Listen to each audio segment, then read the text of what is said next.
রাতের বেলা আপনি সেহরি করলেন, এই সেহরি করার পর থেকে সারাদিন আপনি রোজা রাখলেন। এই রোজা রাখাটা এটা মানুষকে দেখানো যায় না। এই রোজা কিন্তু আল্লাহর জন্য হয়। দুনিয়া জমিনে আল্লাহ পাকের এমন কিছু বান্দা রয়েছে, নামাজ তারা বাড়িতে পড়ে না, কিন্তু আত্মীয় স্বজনের বাড়ি গিয়ে তারা লোক দেখানোর জন্য নামাজ পড়ে। অনেক সময় মানুষেরা যাকাত দেয়, যাকাত দেওয়ার নিয়ম হলো টাকাটা দেওয়া। অনেকে যাকাতটাকে দেখানোর জন্য যাকাতের টাকায় লুঙ্গি কেনে, শাড়ি কেনে, গরিবদেরকে বলে অমুক দিন আমি যাকাত দেব, আমার বাড়ি তোমরা চলে যেও। মানুষেরা তার বাড়ির সামনে লাইন দিয়ে দাঁড়িয়ে যায়, লুঙ্গি আর এই শাড়িগুলি সে বিতরণ করে। ও মুসলমান ভাইরা আমার, কিন্তু রোজা হলো আল্লাহর এমন একটি ইবাদত, যে ইবাদত মানুষকে দেখিয়ে দেখিয়ে করা যায় না। ও আমার ভাইজানেরা, রোজা তো কেবল আল্লাহর জন্য।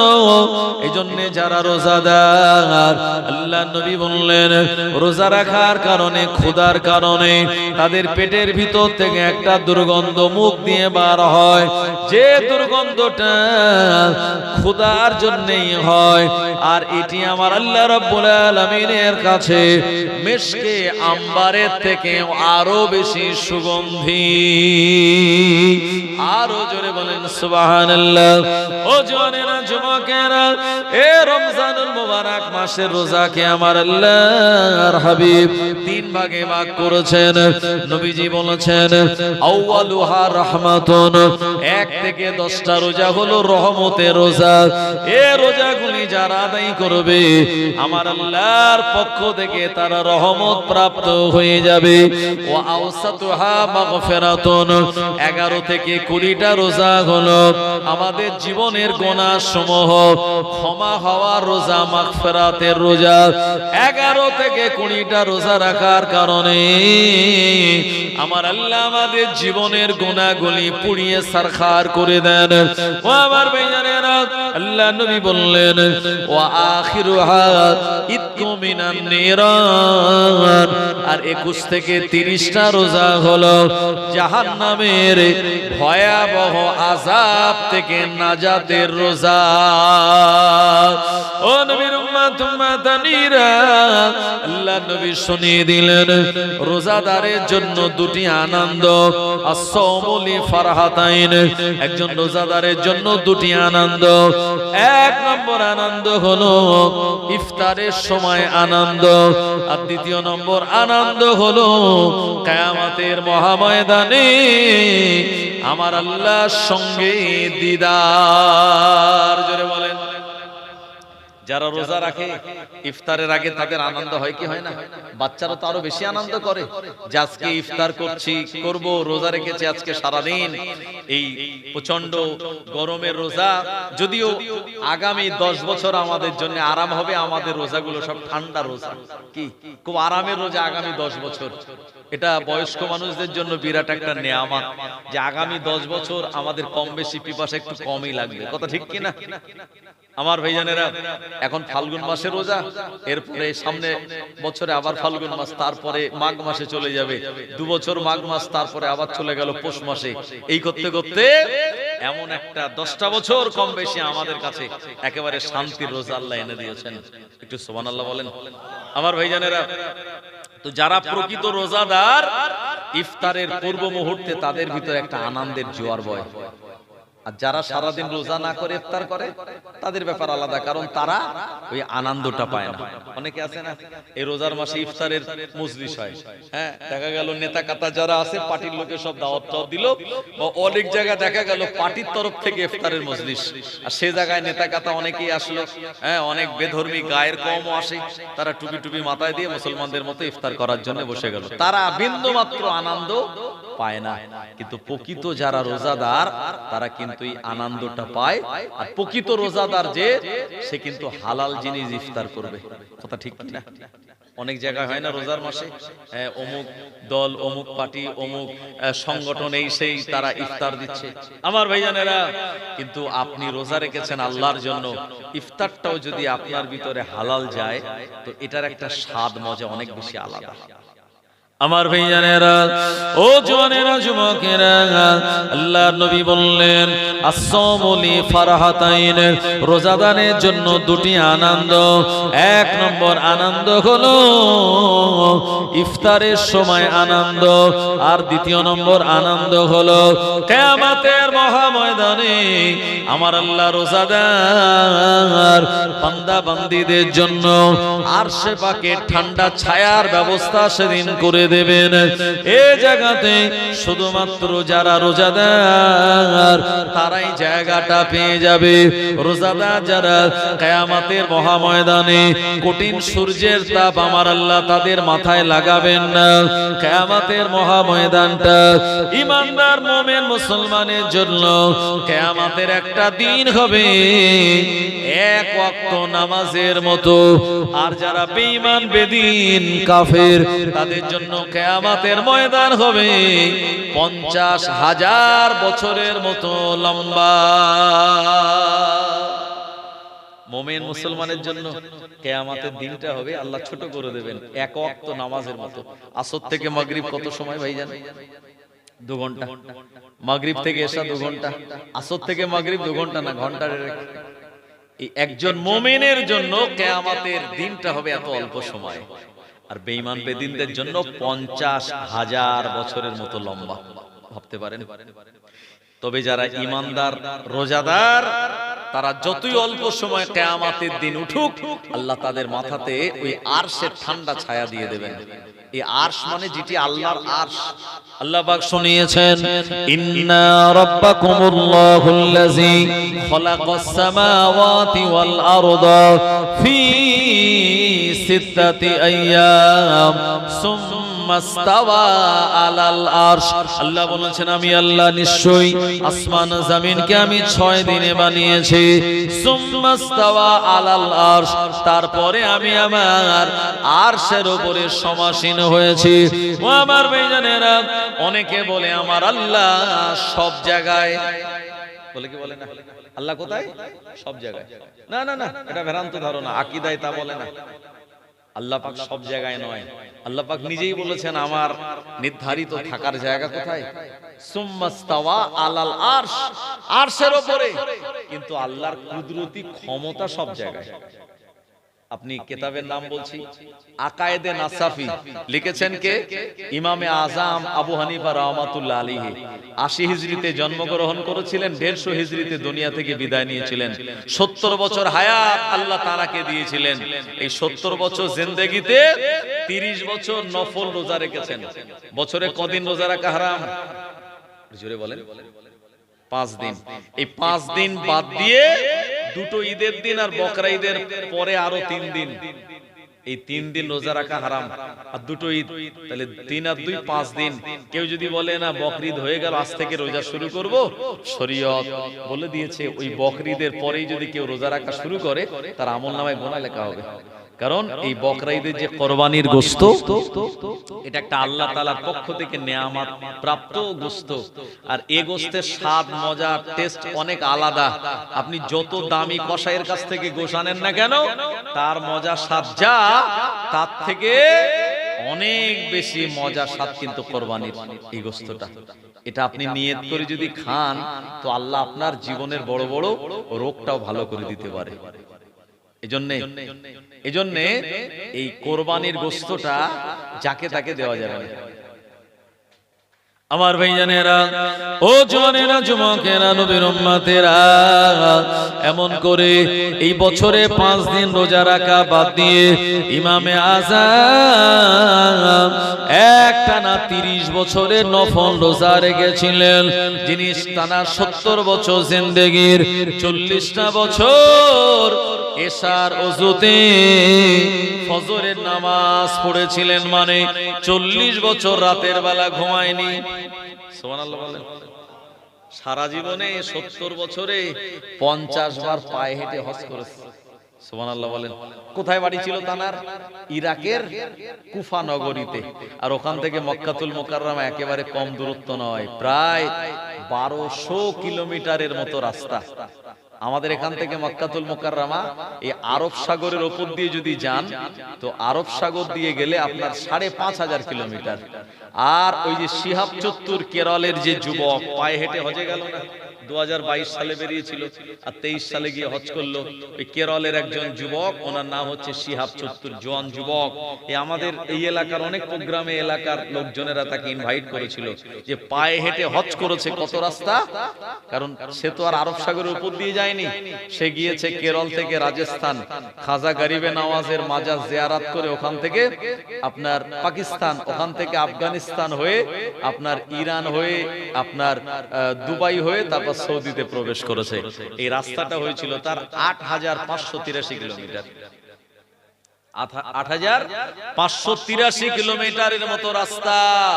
আমার ভাইজানেরা, তো ইনি পায়ে হেঁটে একবার হজ করেছেন, ভাইরাল হয়েছেন। আর ইমামে আজম পায়ে হেঁটে 50 বার তিনি হজ করেছেন। সুবহানাল্লাহ বলেন। তিনি 49তম বারে হজ করতে গিয়ে আল্লাহকে বলছে, আল্লাহ আমি 49তম বার আপনার কাবা বাইতুল্লাহ এসে তওয়াফ করেছি, আল্লাহ আমার মনের একটু ইচ্ছে একটু কাবা বাইতুল্লাহর ভিতরে ঢুকে একটু নামাজ পড়বো। এই কাবা বাইতুল্লাহর ভিতরে তো যাকে তাকে সৌদি গভর্নমেন্ট ঢুকতে দেবে না। এই কাবা বাইতুল্লাহর ভিতরে ঢুকতে গেলে তার কিছু কোয়ালিটি লাগবে। এক দেশ থেকে আরেক দেশে যেতে গেলে যেমন পাসপোর্ট লাগে, ভিসা লাগে, তো কাবা বাইতুল্লাহ ঢুকতে গেলে ভিসা হলো ও জামানার সৌদি গভর্নমেন্ট করে দিয়েছিল, তাকে বিরাট বড় আলেম হতে হবে, আর তা না হলে বিরাট বড় দানী হতে হবে। তো ইমামে আজম তিনি তো নিজেই বিরাট বড় আলেম, একজন ইমাম, কিন্তু তিনি বললেন আসলে নিজের কথাটা তো নিজে কেউ বলে না। উনি বলেন আমি তো বড় আলেম নয়, তো আমি দাতা হতে পারবো, দানী হতে পারবো। ইমামে আজমের কাপড়ের ব্যবসা ছিল, আর কাপড়ের ব্যবসার ভিতর আল্লাহ সবথেকে বেশি বরকত রেখে দিয়েছে, কারণ ওলিয়া ওলিয়া নবী পয়গম্বর আমাদের প্রিয় নবী তিনিও এই কাপড় খেজুর এসবের ব্যবসা চাচাজি আবু তালিবের সঙ্গে করেছেন। এজন্য কাপড়ের ব্যবসায় বরকত বেশি। ইমামে আজম কাপড়ের ব্যবসা করে যে লাভ তানার হয়েছিল, তিনি 49তম বারে ওই হজ থেকে ফিরে গোটা কুফা এলাকায় যত মধ্যবিত্ত গরিব ছিল এত টাকা দান করেছিলেন, তারা সব কম বেশি বড়লোক হয়ে গিয়েছিল, অভাব কারো ছিল না। এই তানারাই দানের কথাটা চারিদিকে ভাইরাল হয়ে গেল, সৌদি গভর্নমেন্ট পর্যন্ত পৌঁছে গেল। সৌদি গভর্নমেন্ট বলল যে এ বছরে ইমামে আজম নুমান বিন সাবিত কাবা বাইতুল্লাহর ভিতরে ঢুকতে পারবে। জোরে বলুন সুবহানাল্লাহ। উনি ঢুকেছিলেন সেই বছরে কাবা বাইতুল্লাহর ভিতরে, 2 রাকাত নামাজও আদায় করেছিলেন। আমার ভাইজানেরা, জওয়ানেরা, যুবকেরা, ইমামে আজমের লিখিত কিতাব আকায়েদে নাসাফি, যেটা মাদ্রাসায় পড়ানো হয়, এই কিতাবের ভিতরে তিনি লিখেছেন আমার আল্লাহ সব জায়গায় নয়, বরঞ্চ আমার আল্লাহর কুদরতি ক্ষমতা সব জায়গায়। আল্লাহ পাক কতটা কাছে, আল্লাহ নিজেই বলেছেন মিন হাবলিল ওয়ারিদ। ওয়ারিদ মানে হচ্ছে আমাদের এই যে আপনার ঘাড়ের যে রগ আছে, এই রগের থেকে আমার আল্লাহ সাহায্য মদত আরো বেশি কাছাকাছি। ও আমার ভাইজানেরা, জওয়ানেরা, যুবকেরা, এমন করে এই রমজানুল মুবারক চাঁদের রোজাগুলি যারা আদায় করে, তাদের ভিতরে 2 আনন্দের, এক আনন্দ ইফতারের সময়, আর দ্বিতীয় আনন্দ হলো কিয়ামতের মহাময়দানে আমার আল্লাহ তাদের আরশে ঠান্ডা ছায়ার নিচে জায়গাটা দান করে দেবেন। গোটা কিয়ামতবাসীরা তাদের হিসাব দেওয়ার জন্য যখন পেরেশানির ভিতরে থাকবে, আমার আল্লাহর এই বান্দা বান্দীগণেরা জান্নাতি খাবার তানারা খাবেন, তানাদের ভিতরে আনন্দ আরামায়েশ থাকবে, কোনো দুশ্চিন্তা তানাদের ভিতরে থাকবে না। গোটা কিয়ামতবাসীরা জিজ্ঞাসা করে বলবে, ও রব্বুল আলামিন আল্লাহ, এরা কারা? আজকে কিয়ামতের দিন, মুসিবতের দিন, কোনো দুশ্চিন্তা তাদের গ্রাস করে নাই। এ সময় আমার আল্লাহ নিজেই জবাব দিয়ে বলবেন, এরা আর অন্য কেউ নয়, এরা হলো রোজাদার, যাদের হাড়িতে চাল ছিল, যাদের বাড়িতে তরকারি ছিল, পকেটে তাদের টাকা ছিল, দোকানে তাদের খাবার ছিল, সব খাদ্যের আয়োজন থাকার পরেও আমি আল্লাহ আমাকে ভালোবাসার জন্য, আমাকে খুশি করার জন্য এই খাদ্যগুলি তারা গ্রহণ করা থেকে বিরত রেখেছিল। আমি আল্লাহ আমার ওয়াদা তাদের আরশে বাকে ঠান্ডা ছায়ার নিচে বসিয়ে আমার জান্নাতি খাবার তাদের খাওয়াতে লেগেছে। আরো জোরে বলেন সুবহানাল্লাহ। ও জওয়ানেরা, যুবকেরা, এই জন্য যারা রোজাদার আমার আল্লাহ তাদের জীবনের গুনাহ সমূহকে মাফ করে দেন। ও জওয়ানেরা, তবে না না না, হক মারা গুনাহ আমার আল্লাহ জীবনে কোনোদিন মাফ করবেন না। হক মারা গুনাহ, এই শবে বারাতে চাঁদ গেল, যে ছেলে মেয়েরা আপনার, যে ছেলেগুলো মসজিদে শুক্রবার একদিন যায়, শবে বারাতের রাতে তারা ভিড় লাগিয়েছিল না লাগায়নি? পুরো মসজিদ প্যাকটা। আবার সামনে লাইলাতুল কদর আছে, সেই জায়গায়ও তারা মসজিদ পুরো ভর্তি করে দেবে। তাদের মনে একটা চিন্তা ভাবনা কাজ করে, তাদের মনে আছে এটা যে সারা বছর বদমাইশি দুষ্টুমি করলেও এই শবে বারাতে আর শবে কদরে রাতের বেলা গিয়ে একটু ইবাদত বান্দেগি করে ইমাম সাহেবের সঙ্গে হাত তুলে, তাদের কান্না তো আসেন, একটু হাত তুলে দোয়া টোয়া করে আর ওই বাদশা মিষ্টি যা দেয় সেটা নিয়ে বাইরে বের হলে ইনশাআল্লাহ জীবনের সব গুনাহ মাফ হয়ে যাবে। তাদের এই ধারণা আছে, এই জন্য তারা এই দুটো রাত মসজিদে ভিড় লাগায়। অবশ্যই দুটো রাত আল্লাহর কাছে মর্যাদাপূর্ণ, কিন্তু এই যারা এক রাত যায় আল্লাহ তাদের জন্য নেয়ামত দেয় না, বরঞ্চ সারা বছর যারা মসজিদের সঙ্গে মহাব্বতের কানেকশন রেখে দেয়, নামাজ কালামগুলি আদায় করে, নেয়ামত তো তারা পায়। আর এরা মিষ্টি আর বাতাসা নিয়ে বাড়ি চলে আসে। হ্যাঁ, এই তো এবারে ভিডিও ভাইরাল হলো শবে বারাতে রাতের বেলা এই নিউ টাউনে, যেখানে আপনার বিশ্ব বাংলা যেটা বিরাট বড় গেট আছে, সেখানে জওয়ান যুবকেরা সব বাইক নিয়ে র্যালি করছে। শবে বারাতে বয়স্করা নামাজ কালাম পড়ছে আর তারা কোন রকম নামাজ কালাম পড়ে আর বাইক নিয়ে সেখানে গিয়ে র্যালি করছে। আমার ভাইজানেরা, ও জওয়ানেরা, যুবকেরা, না না না, শবে বারাতের রাতের বেলা, লাইলাতুল কদরের রাতের বেলা সবার দোয়া আমার আল্লাহ কবুল করেন না। আল্লাহ নবী বললেন, এক নম্বরে যা দোয়া আল্লাহর দরবারে কবুল হয় না, যে লোকটা এতিমের সম্পদ ভক্ষণ করে নিয়েছে, এমন ব্যক্তির সম্পদ নিয়ে নেওয়ার জন্য এতিম ছেলে বঞ্চিত হয়ে গেল, এমন ব্যক্তির দোয়া আমার আল্লাহ কবুল করেন না। দ্বিতীয় নম্বরে যার দোয়া আমার আল্লাহ কবুল করেন না, যে মানুষটা শরাবখোর, মদ খায়, এমন মদখোরের দোয়া আমার আল্লাহ কবুল করেন না। তিন নম্বরে যে পিতামাতার সঙ্গে খারাপ আচরণ করলো, মায়ের সম্মান করে না, মা বাপের দেখভাল করে না, আব্বা মাকে আব্বা মা বলে ডাকে না, আব্বা মায়ের সঙ্গে সম্পর্ক তুলে দিয়েছে, এমন সন্তান যদি সারা রাত মসজিদে কেঁদে কেঁদে দোয়া করে, আল্লাহর কসম, প্রিয় নবী বললেন, পিতামাতার অবাধ্য হওয়া সন্তানগুলির দোয়া আমার আল্লাহ তিনি কবুল করেন না। ও মুসলমানেরা আমার, চার নম্বরে যার দোয়া আল্লাহ কবুল করেন না, যারা জ্যোতিষীদের কাছে হাত দেখায়, বিভিন্ন জায়গায় গিয়ে জ্যোতিষীরা যেখানে বসে তাদের কাছে গিয়ে বলে যে ব্যবসা করি, লাভ পাইনি, একটু হাত দেখো তো আমার হাতে কোনো সমস্যা আছে নাকি। জ্যোতিষী হাত দেখে বলছে তোমার কপালে শনি লেগে আছে, এই একটা পাথর দিচ্ছে আর একটা এই গাছ দিচ্ছে, এটা বাঁধো সব ঠিক হয়ে যাবে। এইরকম হাত যারা জ্যোতিষীদের কাছে দেখায়, সেই রকম ব্যক্তির দোয়া আল্লাহ কবুল করেন না। ও আমার ভাইজানেরা, দুনিয়ার জমিনে নিজের রক্তের সম্পর্কের আত্মীয় যারা, ভাই বোন, এরকম পিতামাতা বা রক্তের সম্পর্কে যাদের সঙ্গে বন্ধন রয়েছে, তাদের সঙ্গে যদি সম্পর্ক পরিত্যাগ করে দেয়, আল্লাহ নবী বললেন এদেরকে বলা হয় ওয়াকাতুর রাহিম, এমন করে সম্পর্ক ছিন্নকারী দোয়া আমার আল্লাহ দরবারে মঞ্জুর হয় না। আর যে অন্যের সম্পত্তি নিয়ে নিয়েছে, এরকম ব্যক্তি তো আল্লাহ কবুল করেন না। দেখা গেল মসজিদে জমি দান করে দিয়েছে, মসজিদে জমি দান করার পর কেউ যদি দাবি রাখে যে এই মসজিদের জায়গা কিন্তু আমাদের উপরে, এ মসজিদ আমাদের মসজিদ, সে যদি বলে আমাদের মসজিদ এখানে, সেখানে গিয়ে যদি দাদাগিরি দেখায় বা বড় বড় কথা বলে, তোমার সঙ্গে আমার ঝগড়া, এটা আমার দাদা বা আব্বা দান করেছিল, মসজিদে ঢুকবে না। মসলায় বলা আছে ওই রকম মসজিদে নামাজই হবে না। মসজিদে দান করতে হবে জায়গা আল্লাহর জন্য, আর এই দান করার পরে আর কোনো খোঁটা দেওয়া চলবে না। মুসলমান ভাইরা আমার, জওয়ানেরা, যুবকেরা, কারণ মানুষ যখন ইন্তেকাল করে তার উপরে চারটে হক পড়ে যায়। কটা হক? চারটে। আপনাদের অসুবিধা হচ্ছে ভাই? আমি কিছু শরীয়তের মসলার কথা বলছি। এই ফারায়েজ নামক একটা কিতাব আছে, এই কিতাবটা লিখেছে কে? মালদা জেলার সাদুল্লাহপুর বলে একটা জায়গা আছে, ওখানে জানার মাজার। উনি হলেন পিরানে পীর সিরাজউদ্দিন আখি রহমাতুল্লাহ আলাইহি। ইনি ফারায়েজ নামক কিতাব লিখেছেন, যে কিতাবটাকে সিরাজি বলা হয়।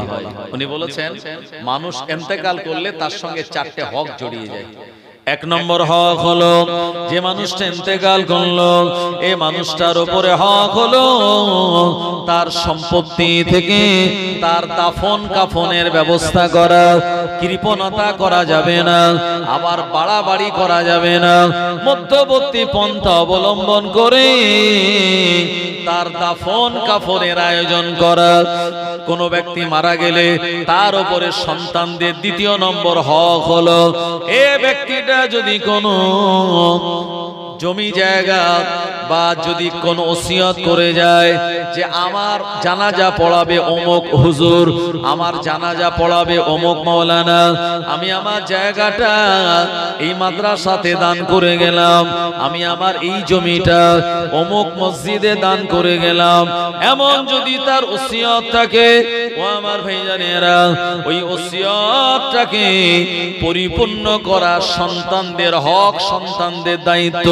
তৃতীয় নম্বর হক হলো, দুনিয়া জমিন থেকে যে ব্যক্তি ইন্তেকাল করেছে তিনি যদি কোনো দেনা করে যায়, প্রিয় নবী সাল্লাল্লাহু আলাইহি ওয়াসাল্লাম থেকে আর মাসলা নিয়ে ইমামরা বর্ণনা করে বললেন তার 1/3 সম্পদ থেকে তার দেনাটাকে পরিশোধ করে দেওয়া। ও মুসলমান আমার, আর তার জন্য 4 নম্বর হক হলো, যে ব্যক্তি ইন্তেকাল করলো তার যে নির্ধারিত জমি জায়গা, এটা সন্তান আদিদের ভিতরে লিজাকারি মিসলু হাজ্জিল উনসাইন অনুযায়ী আল্লাহ পাক সূরা নিসার ভিতরে এই হক তিনি বর্ণনা করে দিয়েছেন। একজন ছেলে যতটা সম্পদ পাবে আর পিতার সম্পদ মেয়েটা তার হাফ পাবে, মানে তার বোন ভাইয়ের থেকে অর্ধেক পাবে। এই নিয়ম অনুযায়ী সম্পদটা বন্টন করে দেওয়া, এটাও হলো মৃত ব্যক্তির একটা হক। ও আমার ভাইজানেরা, কোন মানুষ যখন ইন্তেকাল করে এই 4টে হক তার সন্তানদের পালন করার দায়িত্ব পড়ে যায়। ও মুসলমান আমার, এই সন্তানেরা তারা যদি পিতামাতার হকগুলি, ওসিয়তগুলি, দায়িত্বগুলি পালন না করে এরা গুনাহগার হয়ে যাবে। আর এমন গুনাহগার ব্যক্তির দোয়া আমার আল্লাহ তিনি মঞ্জুর করেন না। আমার ভাইজানেরা, শরীয়তে বলেছে যে 4টে কারণে সে তার পিতার সম্পত্তি থেকে বঞ্চিত হতে পারে। কটা কারণে? 4টে কারণে। যদি আপনার আমার ভিতরে 4টে কারণ থাকে, ওই 4 কারণে আপনি আমি আমার আব্বা দাদার সম্পত্তি পাবো না। কি কি? আরবিতে এটাকে বলা হয় মাওয়ানে ইরস। মাওয়ানে ইরস মানে বাধা প্রাপ্ত হয় 4টি কারণে। বৈধ সম্পত্তি আপনার আব্বার আছে কিন্তু আপনি পাবেন না, আপনার ভিতরে যদি 4টে দোষ থাকে। কি কি দোষ? শরীয়ত বলেছে, আমি বলছি না। ও আমার ভাইজানেরা, 1 নম্বর হলো আপনি ভারতবর্ষের মানুষ। ও আমার ভাইজানেরা, এখান থেকে আপনার দেশ পরিত্যাগ করে আপনি অন্য দেশে চলে গেলেন। শরীয়ত বলে দিয়েছে যে মানুষটা নিজের দেশ ছেড়ে দিয়ে চলে গেল অন্য জায়গায়, আর বললাম আর এই দেশে কোনোদিন ফিরব না, এমন ব্যক্তি তার পিতার সম্পত্তি থেকে বঞ্চিত হয়ে যাবে। সেই দেশ থেকে চলে গেছে আর বলেছে আমি এই দেশে আর আসবো না। শরীয়ত বলল যে তার পিতার সম্পদ থেকে সে বঞ্চিত হয়ে যাবে। কিন্তু যদি সে ফিরে আসে, হয়তো ধরুন আমেরিকায় গেছে, এই যে আমেরিকায় নতুন প্রেসিডেন্ট নির্বাচন হয়েছে ডোনাল্ড ট্রাম্প, এই প্রেসিডেন্ট নির্বাচন হওয়ার পরে দেখা গেল অনেক ভারতীয়দের এই ফেরত পাঠিয়ে দিচ্ছে কিনা, ফেরত পাঠিয়ে দিচ্ছে যে না যারা প্রবাসী এই আমেরিকার জন্য তারা বিপজ্জনক, এই জায়গায় তাদের থাকতে দেওয়া হবে না। অনেক ভারতীয়কে অলরেডি এই ফেরত পাঠিয়ে দিয়েছে ডোনাল্ড ট্রাম্পের সরকার। আমার ভাইজানেরা, তো কেউ যদি বলে যে আমি চলে গেলাম আর আসবো না, তাহলে সম্পত্তি থেকে সে বঞ্চিত। দ্বিতীয় নম্বরে, যে ব্যক্তিটা এতদিন মুসলমান ছিল কিন্তু সেই ব্যক্তিটা যদি মনে করে এখন আমি আর মুসলমান থাকবো না, খ্রিস্টান কিংবা ইহুদি হয়ে যাব, শরীয়ত জানিয়ে দিল ইসলাম ধর্ম পরিত্যাগ করে সে যখন অন্য কোন ধর্ম গ্রহণ করে নেবে, এমন ব্যক্তি তার পিতার সম্পত্তি থেকে বঞ্চিত হয়ে যাবে। ও মুসলমানেরা, মা জওয়ানেরা, যুবকেরা, এই রকম ব্যক্তিকে মুরতাদ বলা হয়। মুরতাদ ব্যক্তি তার পিতার সম্পদ পাবে না। তৃতীয় নম্বরের কারণ মাসলার ভিতরে বলা হয়েছে, ওই ব্যক্তিটা যদি গোলাম হয়ে যায়, গোলাম মানে কৃতদাস হয়ে যায়, আসলে সে ছিল স্বাধীন, কোন এলাকায় কোন দেশে চলে গেল, ওই জায়গায় যাওয়ার পর সে বিক্রি হয়ে গেল, কারোর আন্ডারে সে গোলামতি করা শুরু করে দিল। ও আমার ভাইজানেরা, ওই ব্যক্তির মাথার উপরে কোনো মালিক রয়েছে এবং সে তাকে কিনে নিল টাকার বিনিময়ে। এমন যদি কোনো সন্তান গোলাম হয়, শরীয়ত তাকে বলে দিয়েছে এমন ব্যক্তি তার পিতার সম্পদ থেকে বঞ্চিত হয়ে যাবে। আর 4 নম্বরে, নিজের পরিবারের কোন আত্মীয়কে যদি সে হত্যা করে দেয়, যার উপরে কিসাসের হুকুম পড়ে গেল। ও আমার ভাইজানেরা, ধরুন আপনি বা আমি যদি কোনো ব্যক্তিকে হত্যা করি, কোনো মুসলমানকে হত্যা করে দেই এবং হত্যা করার পরে যদি দোষী সাব্যস্ত হয়ে তার উপরে কিসাস চলে আসে, এই রকম ব্যক্তি তার পিতার সম্পদ থেকে বঞ্চিত হয়ে যাবে। ও আমার ভাইজানেরা, এজন্য শরীয়ত বলল পিতার সম্পত্তি পেতে গেলে গোলাম হওয়া যাবে না, কাউকে হত্যা করা যাবে না, অন্য দেশে গিয়ে সেখানে চিরজনমের মতো বসবাস করা যাবে না, আর নিজের ধর্ম পরিত্যাগ করে অন্য ধর্মেও যাওয়া যাবে না। যদি এই 4টে দোষ থাকে, শরীয়ত আপনাকে সম্পত্তি থেকে বঞ্চিত করে দেবে। ও আমার ভাইজানেরা, কেউ যদি ইহসান করে দেয় ওটা তার ব্যক্তিগত ব্যাপার, কিন্তু পিতা যদি তার সম্পদ না দেয় তাহলে ওই পিতা কিন্তু গুনাহগার হবে না। আমার ভাইজানেরা, এই যে আব্বা ইন্তেকাল করেছে কিন্তু দাদা বেঁচে আছে, আমাদের সমাজে কি বলে, কি বলে যে সম্পদটা মওজু হয়ে গেল, মানে পোতা আছে আর পোতার যে আব্বা সে নেই, ইন্তেকাল করেছে, মানে বাপের কোলে ছেলে মারা গেছে। অনেক সময় এই রকম কেসটাকে আমরা বলি যে এই সম্পত্তিটা মওজু হয়ে গেল। এখন মওজু হয়ে যাওয়া মানে বাপ যেহেতু বেঁচে আছে, মানে দাদা বেঁচে আছে কিন্তু ছেলেটা মারা গেছে, কিন্তু সেই দাদার পোতা আছে।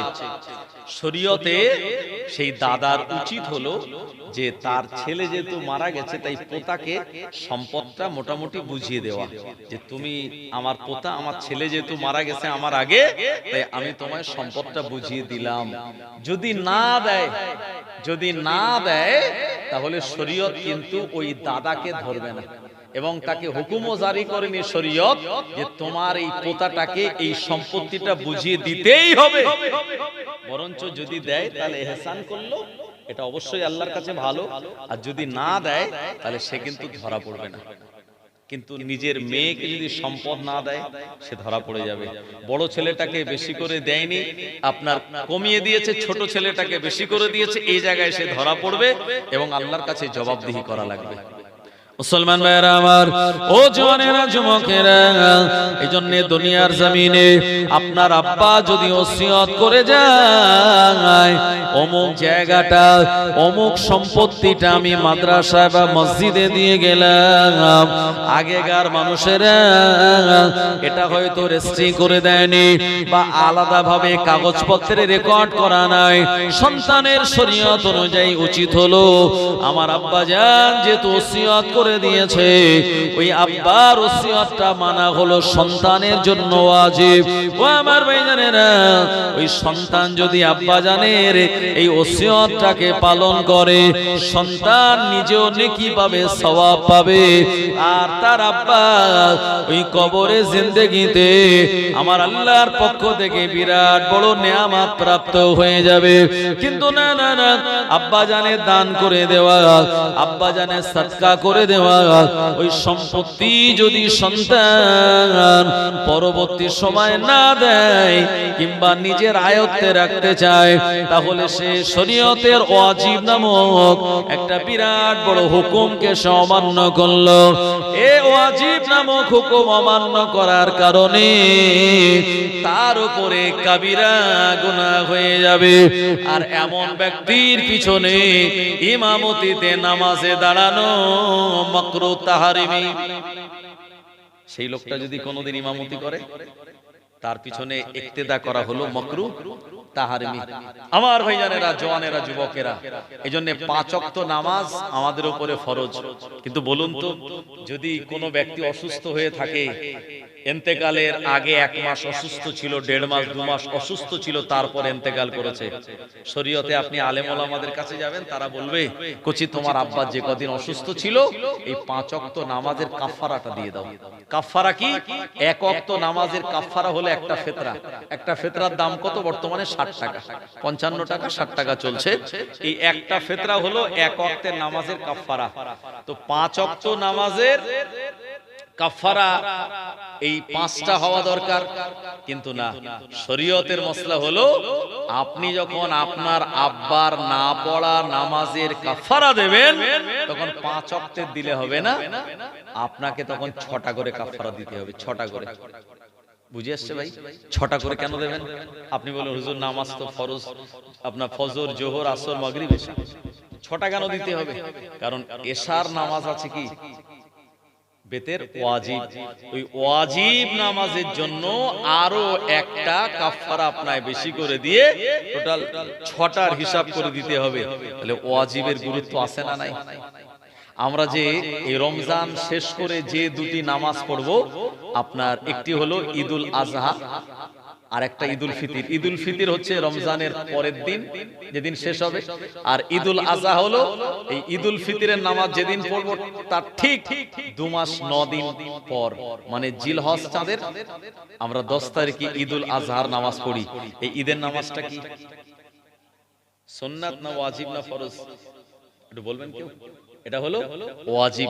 আমার ভাইজানেরা, রমজানুল মুবারাকে রোজা রাখা হলো ফরজ, আর ঈদুল ফিতরের নামাজ আদায় করাটা হলো ওয়াজিব।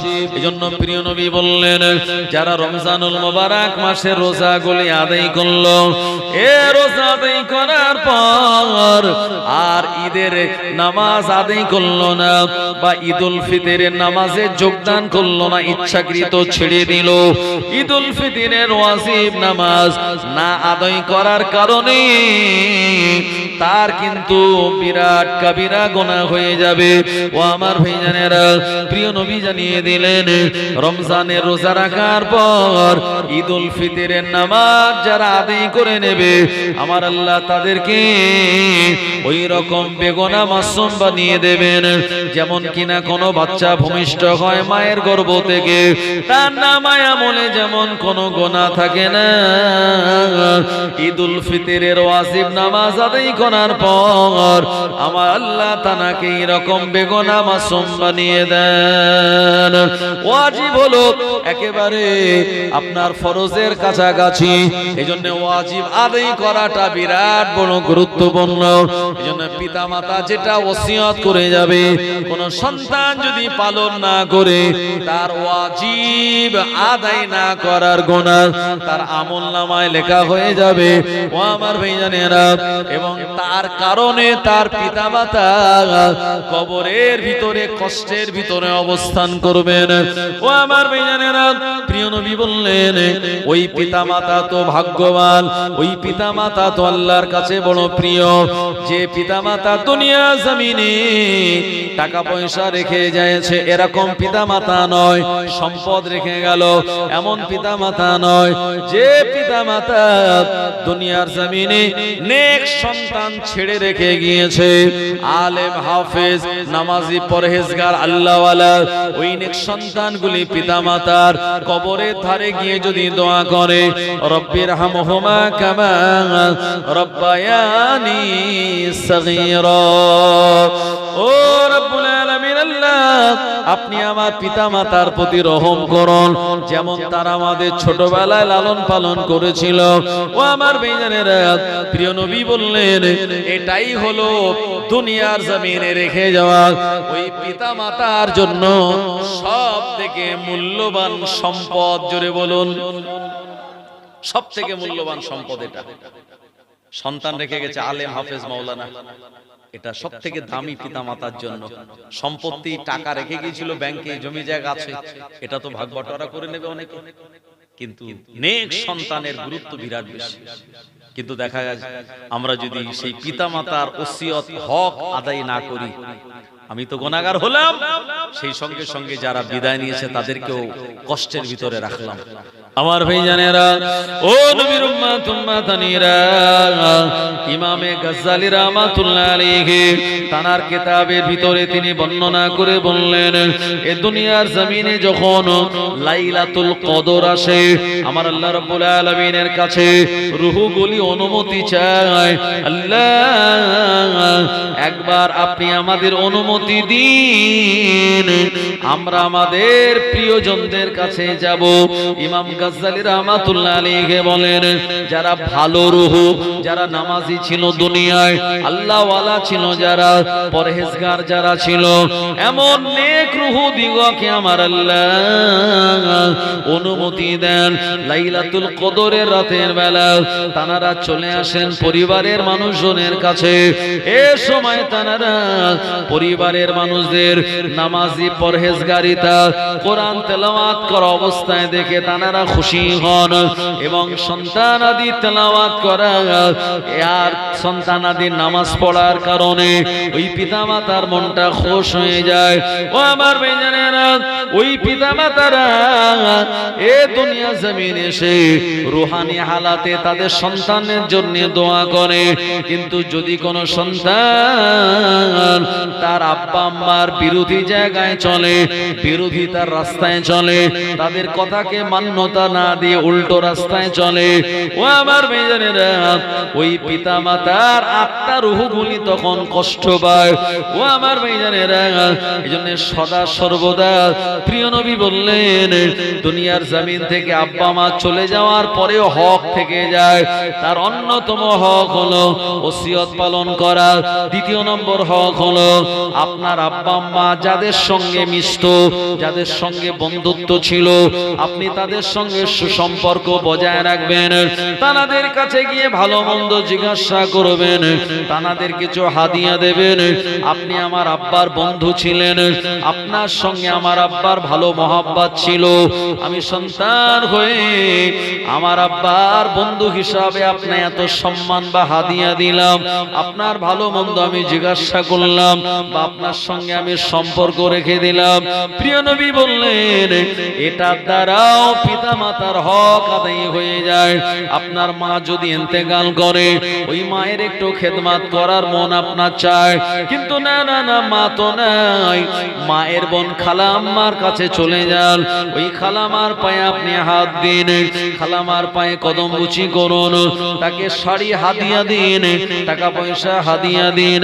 প্রিয় নবী বললেন, আল্লাহর কসম, ওই রকম সন্তানের এ ভালো কাজ করার দরুনে তার আম্মা জানের রুহটা ইতমিনান হয়ে যায়। আরো জোরে বলেন সুবহানাল্লাহ। ও জওয়ানেরা, যুবকেরা, এই জন্য এই ইলমগুলি জানার জন্য আধ্যাত্মিক জগতের যারা আলেম তাদের কাছে যাওয়া দরকার। আল্লাহর একজন ওলি বান্দার নাম আমি আপনাদেরকে শোনাই, জানার নাম হলো শামসে তিবরিজি রাহমাতুল্লাহ আলাইহি। ওনার সমসাময়িক যুগে একজন মানুষ ছিলেন, বিরাট বড় মাপের আলেম। ওই আলেমের নাম হলো আল্লামা রুমি রাহমাতুল্লাহ আলাইহি। নাম শুনেছেন আপনারা? শামসে তিবরিজি রাহমাতুল্লাহ আলাইহি এটা বিরাট বড় আধ্যাত্মিক জ্ঞানের আলেম। আর ওনার যুগের বিরাট কেতাবী একজন আলেম ছিলেন, ওনার নাম হলো আল্লামা রুমি রাহমাতুল্লাহ আলাইহি। ভাই, আমি একটা কেতাবে সেদিন দেখছিলাম যে যারা আধ্যাত্মিক জ্ঞানের আলেম হয় তাদের বেশভূষা, তাদের শরীরের যে পোশাক আশাক, এগুলি খুব একটা চাকচিক্য হয় না। তাদের দেখে মনে হবে তারা যেন পাগল। এজন্যে সাহাবে কেরামদের ভিতরে যারা আসহাবে সুফফার ভিতরে ছিলেন, এই তানাদের দেখলে আজকের জামানার মানুষরা বলতো এরা তো পাগল। তানাদের আসহাবে সুফফাদের চেহারা এমন ছিল, তানারা গরিব ছিলেন, বেশভূষা এরকম ছিল আমার ভাইজানেরা, কিন্তু জান্নাতি সার্টিফিকেট প্রাপ্ত সাহাবা একরামগণেরা তানারা। জোরে বলুন সুবহানাল্লাহ। তো শামসে তিবরিজি এটা বিরাট বড় আধ্যাত্মিক জ্ঞানের আলেম। তানার কাছে ইলমে লাদুন্নি, ইলমে বাতিনি আছে। আর ও জামানার বড় আলেম হলো, মানে ইলমে জাহিরির আলেম হলো আল্লামা জালালউদ্দিন রুমি রাহমাতুল্লাহ আলাইহি, যার বেশভূষা, চাকচিক্য এবং এলাকার মানুষ সবাই তাকে বিরাট বড় আলেম বলে জানে। সব সময় লাইব্রেরি রুমে থেকে কিতাবপত্র সে মোতালা করে। এখন শামসে তিবরিজি চিন্তা করলেন আমি একবার ওই জালালউদ্দিন রুমির কাছে যাব, যাওয়ার পরে দেখব যে তানার কিতাবের জ্ঞান কতটুকু। আমার ভাইজানেরা, আল্লামা জালালউদ্দিন রুমি রাহমাতুল্লাহ আলাইহি তিনি তানার লাইব্রেরি রুমে কিতাব মোতালা করতেছিলেন। এই সময় শামসে তিবরিজি রাহমাতুল্লাহ আলাইহি ওই লাইব্রেরি রুমে প্রবেশ করার অনুমতি চাইলেন। আসসালামু আলাইকুম, অনুমতি দেওয়া হলো। ওয়া আলাইকুমুস সালাম বলে শামসে তিবরিজি প্রবেশ করে দেখতে পেলেন জালালউদ্দিন রুমি কিতাবগুলি তিনি মোতালা করেন। কিন্তু না না না, শামসে তিবরিজি রাহমাতুল্লাহ আলাইহিকে বসার জায়গা দিলেন না, কিংবা একটুখানি মেহমানদারির আয়োজন করলেন না। জালালউদ্দিন রুমি রাহমাতুল্লাহ আলাইহি তার কিতাব তিনি মোতালা করেই যাচ্ছে। শামসে তিবরিজি চিন্তা করছে, বাপ রে বাপ, এত বড় আলেম আর আমি এসেছি তার কাছে, অথচ আমায় না বসার জায়গা দেওয়া বা আমায় একটু মেহমানদারি করবে এক গ্লাস পানি দিয়ে, সেটাও করল না। শামসে তিবরিজি দেখছে চেহারার দিকে, দেখতে দেখতে তার মনে হলো যে মেহমানদারি না করা আর বসতে না বলা, এটা হলো মানুষের ভিতরে অহংকারের আলামত।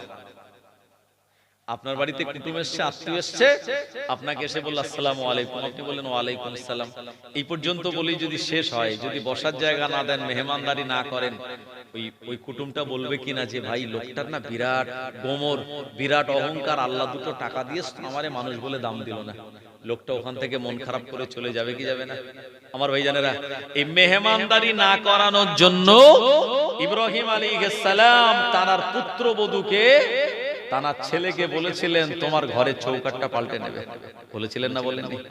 ইব্রাহিম নবী ছিলেন ফিলিস্তিনে, আর ইসমাইল নবী মক্কাতুল মুকাররমায়।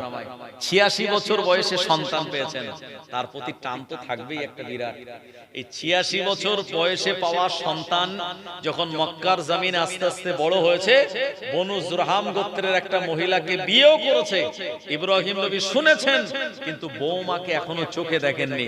ইব্রাহিম নবীর মনে হলো একবার দেখে আসা দরকার যে আমার ছেলের স্ত্রীটা কিরকম হয়েছে। ফিলিস্তিন থেকে একটা হাতে লাঠি নিয়েছে, মাথায় পাগড়ি, একটা জুব্বা, আর সুন্দর তানার চেহারা মোবারক, এটা নিয়ে ইব্রাহিম আলাইহিস সালাম টুকটুক করে মক্কাতুল মুকাররমায় পৌঁছে গেল। মানুষজনে জিজ্ঞেস করে, হে মক্কার জমিনের মানুষেরা, তোমরা কি বলতে পারো ইসমাইলের ঘর কোনটা? মানুষেরা দেখিয়ে দিল, ওগো আল্লাহর বান্দা, এই জায়গায় ইসমাইলের ঘর। আল্লাহর প্রিয় নবী ইব্রাহিম খলিলুল্লাহ আলাইহিস সালাম ইসমাইল আলাইহিস সালামের ঘর চিনে তানার ঘরের কাছে গিয়ে দাঁড়িয়ে গেলেন, সালাম দিলেন, আসসালামু আলাইকুম ইয়া আহলাল বাইত। সালাম দেওয়ার খানিকক্ষণ পর দরওয়াজা খুলে গেল। ইব্রাহিম আলাইহিস সালাম দেখতে পেলেন দরওয়াজা খুলে দিল একজন অপরিচিত মহিলা। ইব্রাহিম আলাইহিস সালাম জিজ্ঞাসা করলেন, মা এটা কি ইসমাইলের ঘর? ওই মহিলা জবাব দিল, ক্বালা নাআম, হ্যাঁ এটা ইসমাইল আলাইহিস সালামের ঘর। ইব্রাহিম নবী নিজের পরিচয় গোপন করে বললেন, মা ইসমাইল এখন কোন জায়গায়? তোমার স্বামী কোন জায়গায় এখন? ওই মহিলা জবাব দিলেন, আমি ইসমাইলের বিবি, আর আমার স্বামী আল্লাহর দ্বীনের দাওয়াত দেওয়ার জন্য অন্য জায়গায় তিনি ভ্রমণের জন্য সফরের জন্য গিয়েছেন। ইব্রাহিম আলাইহিস সালাম নিজের পরিচয় গোপন করে বললেন, মা একবার বলো তোমাদের সংসার কেমন চলছে? কিন্তু ইসমাইল আলাইহিস সালামের ওই বিবিটা, ইব্রাহিম নবী একজন বয়স্ক মানুষ, মাথা দাড়ি চুল তানার পাকা, হাতে তানার লাঠি, মাথায় তানার পাগড়ি, একজন মেহমান হিসাবে গিয়েছে, কিন্তু বসার জায়গা দেয় নাই, মেহমানদারি করায় নাই। ইব্রাহিম নবীকে দরওয়াজায় দাঁড় করিয়ে রেখে দিয়েছে। ইব্রাহিম নবী বললেন, মা তোমাদের সংসার কেমন চলছে? এ সময় ইসমাইল আলাইহিস সালামের বিবি বললেন, আল্লাহর বান্দা আমাদের সংসার মোটেই ভালো চলে না, একবেলা খাওয়া হয়তো দুবেলা জুটে না, আমরা বিরাট অভাব আর অনটনের ভিতর দিয়ে দিন কাটাই। ও আমার ভাইজানেরা, তার ভিতরে কোনো মেহমানদারি ছিল না, তার ভিতরে আল্লাহর শুকরিয়া আদায় করা ছিল না। এ সময় ইব্রাহিম আলাইহিস সালাম চলে যাওয়ার সময় বললেন, মা তোমার স্বামী যখন বাড়ি আসবে তোমার স্বামীকে বলে দিও সে যেন তার ঘরে চৌকাঠটা পরিবর্তন করে নেয়। ও আমার ভাইজানেরা, এই মহিলাটা বুঝতে পারেনি, ইসমাইল আলাইহিস সালামের বিবি বুঝতে পারেনি ইসমাইল নবী বাড়ি এসেছেন। কয়েকদিন পর স্ত্রীকে জিজ্ঞাসা করলেন, এ আমার বিবি, আমার ঘরে থেকে কেউ তশরিফ এনেছিলেন? বললেন, হ্যাঁ একজন এসেছিল, মুরব্বী, মাথায় তানার পাগড়ি, হাতে তানার লাঠি, পরনে একটা বিরাট বড় জুব্বা। এ মানুষটা আপনার খোঁজ করছিল। এই সময়ে মানুষটাকে আমি আপনার ইনফরমেশন দিলাম, কিন্তু মানুষটা আমায় কিছু প্রশ্ন করলো। তার ভিতরে প্রশ্ন ছিল সংসার কেমন চলছে। আমি অভাব আর অভিযোগের কথা বললাম। উনি শোনার পরে বললেন, মা তোমার স্বামী যখন বাড়ি আসবে তোমার স্বামীকে বলে দিও ঘরে চৌকাঠ যেন পরিবর্তন করে নেয়। ইসমাইল আলাইহিস সালাম বললেন যে, এ আমার বিবি, তুমি কি জানো মানুষটাকে? বলল, না। ইসমাইল আলাইহিস সালাম বলেন, উনি হলেন আমার আব্বাজান, উনি হলেন আমার আব্বাজান, এসেছিলেন আমার ঘরে। তোমার উচিত ছিল তাকে বাড়ির ভিতরে আনা, বসতে দেওয়া, মেহমানদারি করানো। আর চলাচলতি কেমন চলছে তুমি প্রথমেই বলতে পারতে, আলহামদুলিল্লাহ, আল্লাহ যে হালাতে নিয়ে যাচ্ছে লাখ শুকরিয়া। কিছু মহিলা এরকম আছে না, স্বামী যত ইনকাম করুক বললো তোমার সঙ্গে বিয়ে করে আমার জীবনটা শেষ, তোমার ইনকাম একেবারে অনেক কম, কি করা যাবে? দেখো পাশের বাড়ির লোকটা কত টাকা ইনকাম করছে, কত সুন্দর ঘর বাড়ি করছে, আর তুমি বেকার খালি সারাদিন ঘুরছো, এই করছো, তোমার দ্বারা কিছু হবে না। স্বামীকে খোঁটা দেয় কি দেয় না? এরকম খোঁটা দেয় একজন মহিলা, প্রথম বিবি ছিলেন ইসমাইল আলাইহিস সালামের। ইসমাইল নবী বললেন, এ আমার বিবি, ঘরে চৌকাঠ পরিবর্তন করে নেওয়ার অর্থ হলো তোমার সঙ্গে আমার ঘর সংসার করা যাবে না, তোমায় তালাক দেওয়ার জন্য আমার আব্বা বলেছে। ও আমার ভাইজানেরা, এই মহিলা অবাক হয়ে গেল। এই মহিলা বলছেন, আমায় তালাক দেওয়ার ইঙ্গিত যদি কথায় আছে এটা আমি জানতে পারতাম, অবশ্যই তো আমি আপনাকে বলতাম না। ও আমার ভাইজানেরা, ইসমাইল আলাইহিস সালাম তিনি যেহেতু নবী আর ইব্রাহিম ইব্রাহিম নবী তিনিও নবী, তাই বাপ বেটার কথা, একজন নবী আর একজনের নবীর কথা তো ভালোই বুঝতে পারে। ও আমার ভাইজানেরা, ওই বিবিটাকে তালাক দিলেন। ইসমাইল আলাইহিস সালাম আবার দ্বিতীয় বিবাহ করলেন। দিনদারিতা দেখে, পরহেজগারিতা দেখে একজন মহিলাকে ইব্রাহিম আলাইহিস সালাম আবার কয়েক মাস পর ইসমাইলের বিবি কেমন হয়েছে দেখার জন্য তিনি আসলেন। এবারেও নিজের পরিচয় গোপন করলেন। ইসমাইল নবীর বাড়ির কাছে পৌঁছে গেলেন আর দরওয়াজার কাছে সালাম দিলেন। জবাব আসলো, দরওয়াজা খুলে দিল। ইব্রাহিম আলাইহিস সালাম বললেন, মা ইসমাইল কোন জায়গায়? এ সময় ওই মহিলাটা জবাব দিলেন, আল্লাহর দ্বীন প্রচারের জন্য তিনি বাইরে গিয়েছেন। আপনি ঘরের ভিতরে আসুন, বসুন। মেহমানদারি করানোর আয়োজন করলো। ও আমার ভাইজানেরা, ইব্রাহিম নবী দ্বিতীয়বার এসে একটু খুশি হলেন, মনটা তানার আনন্দিত হয়ে গেল। কারণ ইসমাইলের দ্বিতীয় বিবি আমায় বসালো আর আমায় মেহমানদারি করালো। ইব্রাহিম নবী জিজ্ঞাসা করলেন, মা সংসার কেমন চলছে? ওই মহিলাটা ইসমাইল নবীর দ্বিতীয় বিবি জবাব দিলেন, ওগো আল্লাহর বান্দা, আলহামদুলিল্লাহ, আল্লাহ পাক যে হালাতে রাখে লাখো শুকরিয়া। ইব্রাহিম আলাইহিস সালাম শুনে মনটা তানা সন্তুষ্ট হয়ে গেল।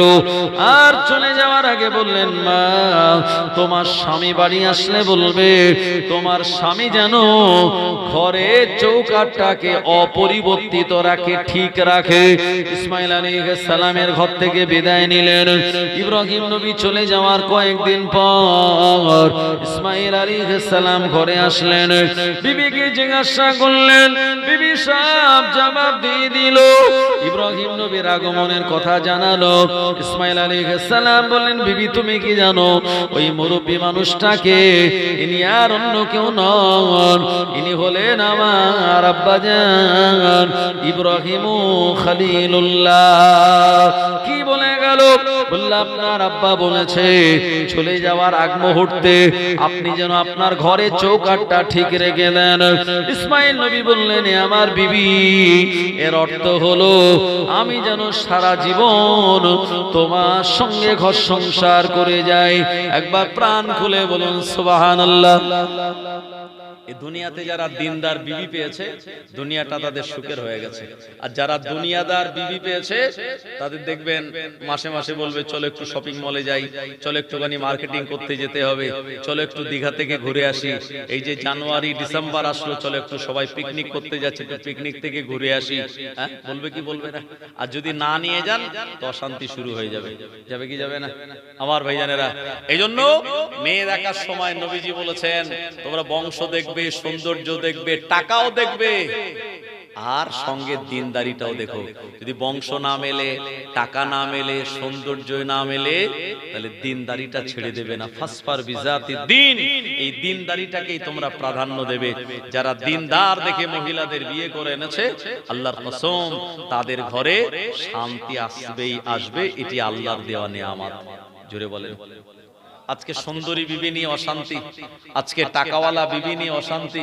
আমার ভাইজানেরা, এই কয়েকদিন আগে আমি বাড়ি ফিরছি তো খবর পেলাম যে এটা হঠাৎ করে সুন্দর বাড়িটা হয়েছে। আসলে এই ছেলেটা যারে বিয়ে করেছে তার শ্বশুরের বিরাট সম্পত্তি আছে, তো সেই সম্পত্তির লোভে বিয়ে করে যার শ্বশুরও ঘর বাড়ি করে দিয়েছে সুন্দর করে।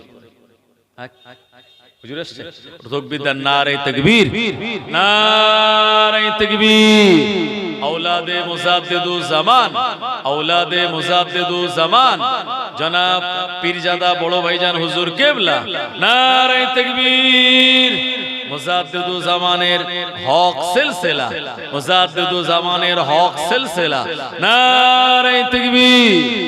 पीरजादा बड़ो भाईजान हुजूरेर আগমন, একটু বলেন শুভেচ্ছা স্বাগতম।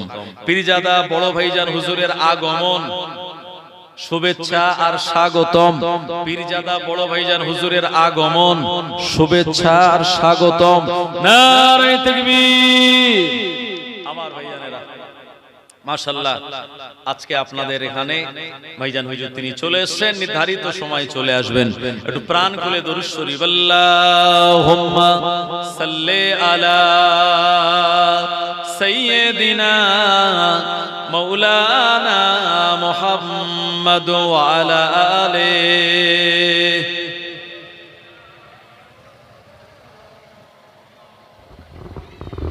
চাঁদ বলে আমি নয় তুমি নবী সুন্দর, ফুল বলে সুবাসিত নবীজির অন্তর।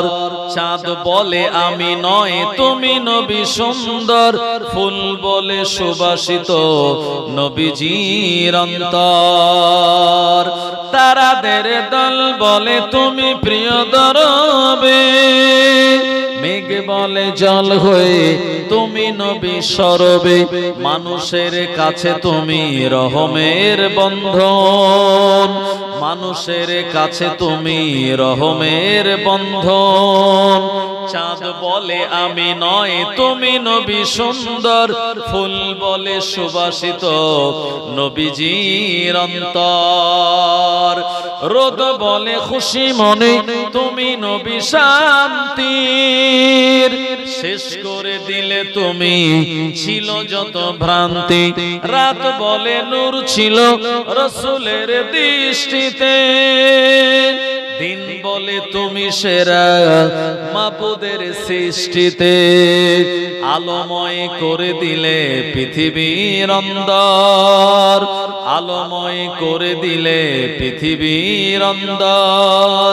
চাঁদ বলে আমি নয় তুমি নবী সুন্দর, ফুল বলে সুবাসিত নবীজির অন্তর। লা ইলাহা ইল্লাল্লাহ, লা ইলাহা ইল্লাল্লাহ, লা ইলাহা ইল্লাল্লাহ মুহাম্মাদুর রাসূলুল্লাহ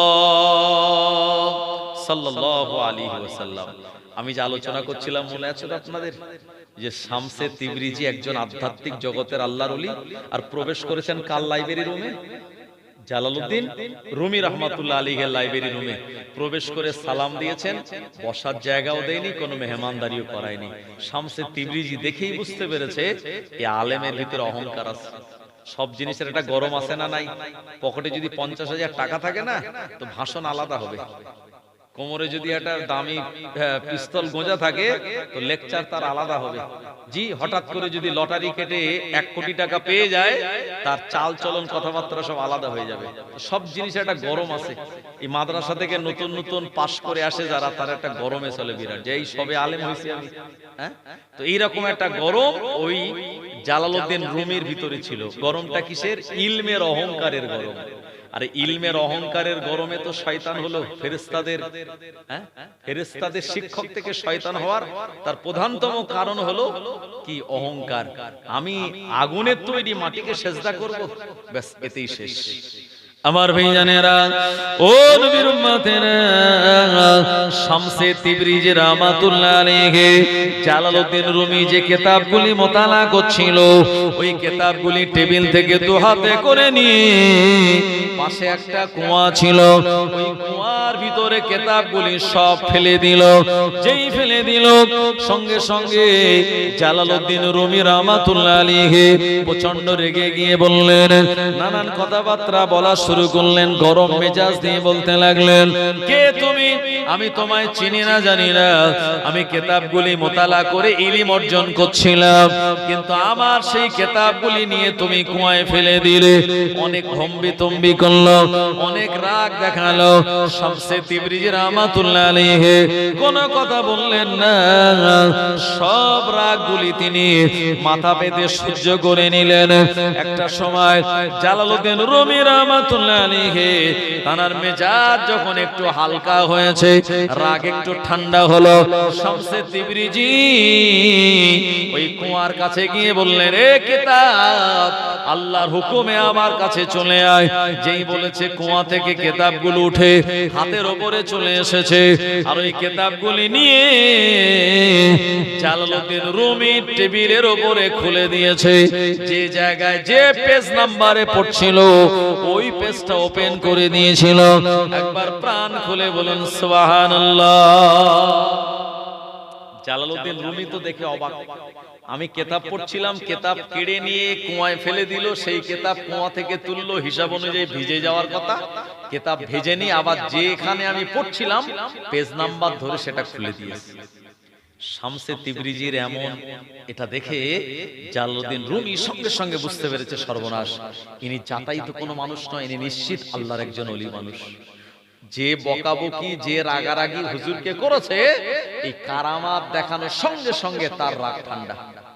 নবীদের কাছে আল্লাহ দায়িত্ব দিয়েছিলেন তৌহিদের বাণী পৌঁছাবে মানুষের কাছে, আর তোমাদের হাতিয়ার হলো মুজিজা। আর ওলিদের কাছে আল্লাহ নেয়ামত দিয়েছেন, দায়িত্ব দিয়েছেন শিরিক, বিদআত, অন্যায় অবিচার সমাজ থেকে উৎখাত করা, আর তাদের হাতিয়ার হিসাবে আল্লাহ দিয়েছেন কারামাত। আমার ভাইজানেরা, তো কারামাত অস্বীকারী ফাসিক, আর মুজিজা অস্বীকারী কাফির। আমার ভাইজানেরা, তো এই কারামাত দেখে জালালউদ্দিন রুমি রহমাতুল্লাহ আলাইহি সঙ্গে সঙ্গে মেজাজ একদম নরম হয়ে গেছে। আমার ভাইজানেরা, জালালউদ্দিন রুমি বললেন, হুজুর বেয়াদবি মাফ করুন, আপনার সঙ্গে আমি বেয়াদবি করে ফেলেছি, আপনাকে আমি অনেক ছোট বড় কথা বলে ফেলেছি। শামসে তিবরিজি বললেন, এ আল্লাহর আলেম বান্দা, তুমি কি পড়নি? নবীজি বলেছেন কয়েকটা কাজ তাড়াতাড়ি করার জন্য। এক নম্বরে মসজিদে আযান হলে তাড়াতাড়ি নামাজ আদায় করা। দ্বিতীয় নম্বরে কারোর উপরে হজ ফরজ হলে তাড়াতাড়ি হজ করা। তৃতীয় নম্বরে কারোর উপরে যাকাত ফরজ হলে সেগুলি আদায় করা। চার নম্বরে মেয়েটা সাবালিকা হলে যোগ্যতম পাত্র দেখে বিবাহ দিয়ে দেওয়া। পাঁচ নম্বরে কোন ব্যক্তি যদি ইন্তেকাল করে দেরি না করে তার দাফন কাফনের আয়োজন করা। ছয় নম্বরে কেউ যদি সালাম দেয় তার সালামে জবাব দেওয়া। আর কেউ যদি কারোর বাড়িতে মেহমান হিসাবে অংশগ্রহণ করে চলে যায়, তাড়াতাড়ি মেহমানদারির আয়োজন করা। আমি আসলাম আপনার কাছে, অথচ কিতাব পড়ার ব্যাপারে এতটা বিশাল ব্যাপারে মনোযোগী, আমায় না বুঝতে দিয়ে আমায় মেহমানদারি না করানো, এটা তো সুন্নাতের অপমান করা হলো। জালালউদ্দিন রুমি রহমাতুল্লাহ আলাইহি বুঝতে পারলেন আর বললেন, হুজুর আপনি আমার বেয়াদবি মাফ করুন, তবে আমার ইচ্ছা যে ইলমের বদৌলতে আমার কিতাব আপনি কুয়ায় ফেলে দিলেন, ওই কিতাবে কুয়ার পানি লাগলো না, আবার আপনি শুকনো কিতাব কুয়া থেকে তুলে দিলেন, ওই ইলম আমায় দেওয়া লাগবে। এ সময় শামসে তিবরিজি বললেন, এ জালালউদ্দিন রুমি, এবারে তুমি আসল লাইনে এসছো, এবার ঠিক লাইনে এসছো। এখন এই ইলমটা তোমার লাগবে? বলে হ্যাঁ হুজুর, আমার এই ইলম লাগবে। আমি যে এত ফারায়েত জানি, এত মান্তিক জানি, এত হিকমত জানি, আমি ইলমে আরুজ জানি, আমি এমন করে হুজ্জাতুল্লাহিল বালিগা জানি, কিন্তু এই যে ইলম, এই ইলম তো আমার কাছে নাই। শামসে তিবরিজি বললেন, এই ইলম পেতে গেলে মাদ্রাসায় নয়, এই ইলম পেতে গেলে আমার পিছনে তোমায় তাবেদারি করা লাগবে। সুবহানাল্লাহ বলেন। যে তাবেদারি বসিরাট আল্লামা দাদা হুজুরের সঙ্গে করেছিলেন, যে খেদমত দাদা হুজুর এই ইলম পাওয়ার জন্য কলকাতার মানিকতলার সুফি ফাতে আলী বাইসি রহমাতুল্লাহ আলাইহির কাছে বায়াত হয়েছিলেন, কথা ঠিক কি না? এই ইলম পাওয়ার জন্য বাকুল শরীফের আপনার সুফি আব্দুল মোমেন সাহেব রহমাতুল্লাহ আলাইহি দাদা হুজুরের তানার হাতে বায়াত হয়ে তানার তরিক অনুযায়ী সবক আমাল করেছিলেন। এ জালালউদ্দিন রুমি, এই ইলম পেতে গেলে আমার তাবেদারি তোমায় করা লাগবে। বলে হুজুর আমি তাই করব, লাইব্রেরি বন্ধ করো, আমার সঙ্গে চলো। তবে চলতে গেলে, আমার সঙ্গে যেতে গেলে দুটো শর্ত। দুটো শর্ত কি কি? এক নম্বর শর্ত হলো যে আমালগুলি আমি তোমায় ৫ ওয়াক্ত নামাজের পরেও অতিরিক্ত যে আমালগুলি করতে বলবো, এই আমালগুলি তোমায় শত কষ্ট হলেও করতে হবে, এক। আর দ্বিতীয় শর্ত হলো আমি যা বলবো এটা তোমায় মানতে হবে, সেটা শরীয়তের পক্ষে হোক বা বিপক্ষে, দুটোই মানতে হবে। এই যদি শর্ত তুমি করতে পারো তাহলে আমার সঙ্গে চলো, আমি তোমায় ওই ইলম দিয়ে দেব। আর যদি না পারো তাহলে আমি তোমায় নিয়ে যাব না। জালালউদ্দিন রুমি বললেন, হুজুর এই ইলম আমার দরকার, এই ইলমের বদৌলতে আমার আল্লাহ রাব্বুল আলামিনকে চেনা সম্ভব হবে। এই ইলম হলো ইলমে মারিফাতের জ্ঞান, এটা ইলমে বাতিনের জ্ঞান, ইলমে লাদুন্নির জ্ঞান আমার আল্লাহ মানুষের অন্তঃকরণে দান করে দেন। হুজুর আপনার এই দুটি শর্ত আমি মেনে নিলাম, আপনি আমাকে নিয়ে চলুন আর ওই ইলম আপনি আমায় প্রদান করুন। শামসে তিবরিজি রাহমাতুল্লাহ আলাইহি তানাকে বললেন, 5 ওয়াক্ত নামাজ তো ফরজ, এর সঙ্গে রাতের বেলা তাহাজ্জুদ পড়া লাগবে, মাগরিবের পরে আওয়াবিন পড়া লাগবে, চাস্তের নামাজ, ইশরাকের নামাজ পড়া লাগবে, সলাতুল হাজাত পড়া লাগবে, সলাতুত তওবা পড়া লাগবে, আর সালাতুত তাসবিহ নফল নামাজ তোমায় পড়া লাগবে। এই নামাজগুলির ইবাদত বান্দেগি করার জন্য সুন্দর করে তিনি তালিম দিয়ে দিলেন। ওই নামাজগুলি পড়তে পড়তে পড়তে পড়তে আমার আল্লাহ রাব্বুল আলামিনের নৈকট্য হাসিল করার জায়গাতে যখন পৌঁছেছেন, এ সময় শামসে তিবরিজি দেখেন তার ভিতর থেকে অহংকারও তখনও বার হয়নি। সব জায়গায় সুবহানাল্লাহ বলি মুশকিল আছে তো। আচ্ছা যাই হোক আমার ভাইজানেরা, হুজুর দেখলেন, শামসে তিবরিজি দেখলেন যে তার ভিতরে যে অহংকার ছিল এটা এখনো বার হয়নি, বরঞ্চ অহংকার খানিকটা বেড়েছে। কারণ আমি তো 5 ওয়াক্ত পড়তাম, এখন তাহাজ্জুদ পড়ি, আওয়াবিন, চাস্ত, ইশরাক, সালাতুত তাসবিহ, সালাতুল ইস্তিখারা, সালাতুত তওবা, আপনার এই সালাতুল খৌফ, এই সমস্ত নামাজগুলি পড়ার পরে তার অহংকার ভিতরে ভিতরে একটু বেড়ে গেছে আরো। শামসে তিবরিজি তিনি জানেন এই অহংকার যতক্ষণ বার না করা যাবে ততক্ষণ তো এই ইলমটা দেওয়া যাবে না। আমার ভাইজানেরা, ও নবীর উম্মতেরা, একদিন শামসে তিবরিজি বললেন, ও বাবা জালালউদ্দিন রুমি, যেদিন তুমি তোমার লাইব্রেরি ছেড়ে আমার সঙ্গে আসবে বলে ওয়াদা করেছিলে, আমি তোমায় দুটি ওসিয়ত করেছিলাম, ওয়াদা করিয়েছিলাম, আমায় হুকুম তোমায় মানা লাগবে, আর আমি যা বলবো সেগুলি তোমায় শুনতে হবে, সেটা শরীয়তের পক্ষে হোক বা বিপক্ষে হোক। এই কথাটা আজকে তোমায় মানা লাগবে। এ সময় শামসে তিবরিজি বললেন, এ বাবা জালালউদ্দিন রুমি, তুমি চলে যাও, মদের দোকান থেকে 1 বোতল মদ কিনে আনো।